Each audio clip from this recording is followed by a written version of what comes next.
Someone just made $1 million in 48 hours and you almost hit the buy button. That's not a success story. That's the setup to a crime scene. And you were about to be the evidence.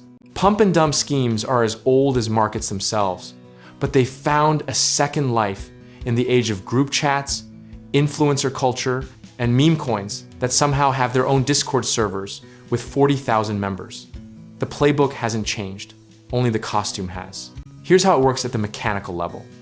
A small group quietly accumulates a low liquidity asset, then floods social channels with hype, urgency, and manufactured buzz until retail buyers pile in and drive the price up. Once the chart looks like a ski slope, the original holders sell everything, the price collapses, and you're left holding a token named after a dog wearing a cowboy hat. The first red flag is volume that comes from nowhere. When something triples in price on a Tuesday with no news, no product update, no partnership announcement, nothing. Think of it like a restaurant with no sign, no menu, and a line around the block at 2 in the morning. Something is happening in there, but it is probably not fine dining. The second flag is the anonymous team, or the suspiciously thin white paper that reads like it was written in 45 minutes by someone who just discovered the word decentralized. Legitimate projects have named founders, verifiable histories, and people who are willing to show their face because they actually believe in what they built. Watch the community specifically. Watch how it reacts to questions. Healthy projects welcome skepticism. Pump communities treat doubt like a personal attack, flooding you with rocket emojis and calling you a paper-handed hater the moment you ask what the revenue model is. That aggressive groupthink is not passion. It is a pressure campaign designed to override your rational brain.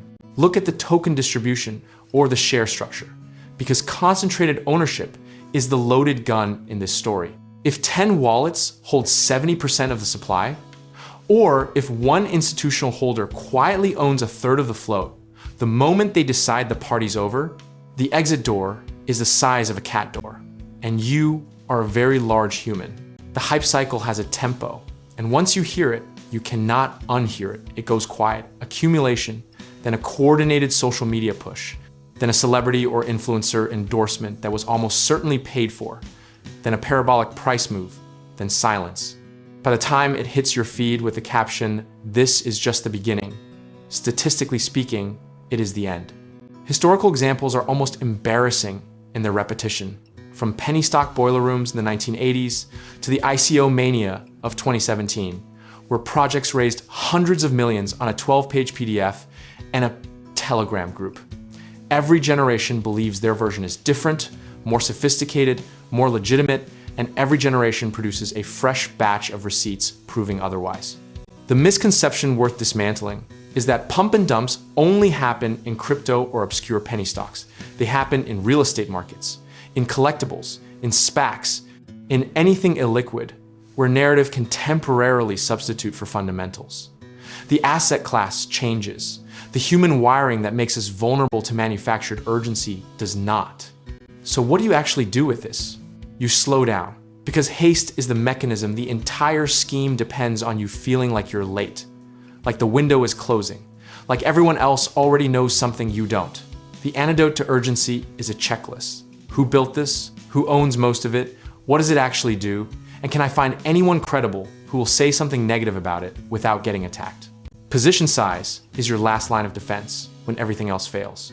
If you genuinely believe in something speculative but cannot fully verify it, the answer is not 0, and it is not everything. It is a small, defined, non-catastrophic number that lets you participate without letting the outcome define your financial life. Discipline is not the absence of risk-taking. It is the architecture around it. At the end of the day, markets will always have people trying to manufacture momentum faster than the truth can catch up, and the only sustainable edge is a process that does not depend on being right every time, just on surviving long enough to compound the times you are. Comfort with uncertainty is not naivety. It is the most professional posture you can take when the information is incomplete. If you want to protect yourself, build wealth intentionally, and work with people who actually explain the game instead of selling you a ticket to it, we can help, whether that's real estate investing, home contracting work, or connecting you with the right lenders. Check out our links in the description below.